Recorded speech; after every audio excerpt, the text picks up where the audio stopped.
जय सिया राम। क्रोध मनोज लोभ मद माया, छूटे ही सकल राम की दाया।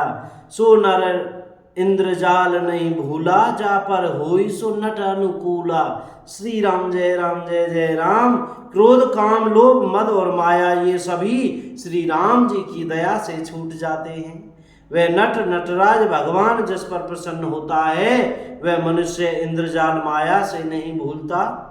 उमा कहूँ मैं अनुभव अपना, सत हरि भजन जगत सब सपना। पुनि प्रभु गए सरोवर तीरा, पंपा नाम सुभग गंभीरा। श्री राम जय जय राम। हे उमा, मैं तुम्हें अपना अनुभव कहता हूँ, हरि का भजन ही सत्य है, ये सारा जगत तो स्वप्न की भांति झूठा है। फिर प्रभु श्री राम जी पंपा नामक सुंदर और गहरे सरोवर के तीर पर गए। संत हृदय जस निर्मल बारी, बांधे घाट मनोहर चारी। उसका जल संतों के हृदय जैसा निर्मल है, मन को हरने वाले सुंदर चार घाट बंधे हुए हैं। भांति भांति के पशु जहां तहां जल पी रहे हैं, मानो उदार दानी पुरुषों के घर याचकों की भीड़ लगी हो। घनी पुरीन कमल के पत्तों की आड़ में जल का जल्दी पता नहीं मिलता, जैसे माया से ढके रहने के कारण निर्गुण ब्रह्मा नहीं दिखता। उस सरोवर के अत्यंत अथाह जल में सब मछलियां सदा एक रस एक समान सुखी रहती हैं, जैसे धर्मशील पुरुषों के सब दिन सुख पूर्वक बीतते हैं।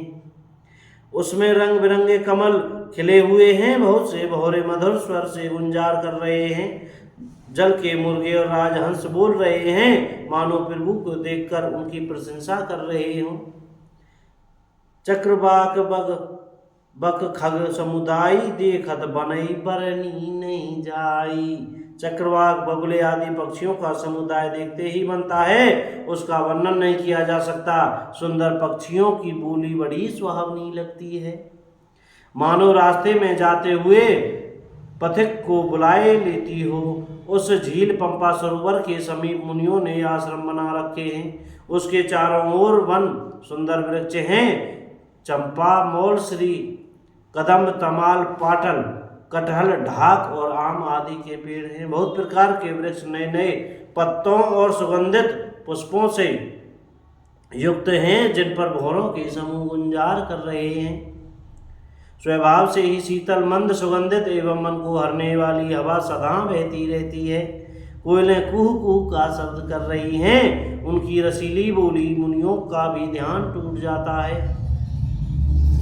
फलों के बोझ से झुककर सारे वृक्ष पृथ्वी के पास आ लगे हैं, जैसे परोपकारी पुरुष बड़ी संपत्ति पाकर विनय से झुक जाते हैं। श्री राम जी ने अत्यंत सुंदर तालाब देखकर स्नान किया और परम सुख पाया। एक सुंदर उत्तम वृक्ष की छाया देखकर श्री रघुनाथ जी छोटे भाई लक्ष्मण जी सहित बैठ गए। फिर वहां सब देवता और मुनि आए और स्तुति करके अपने अपने धाम को चले गए।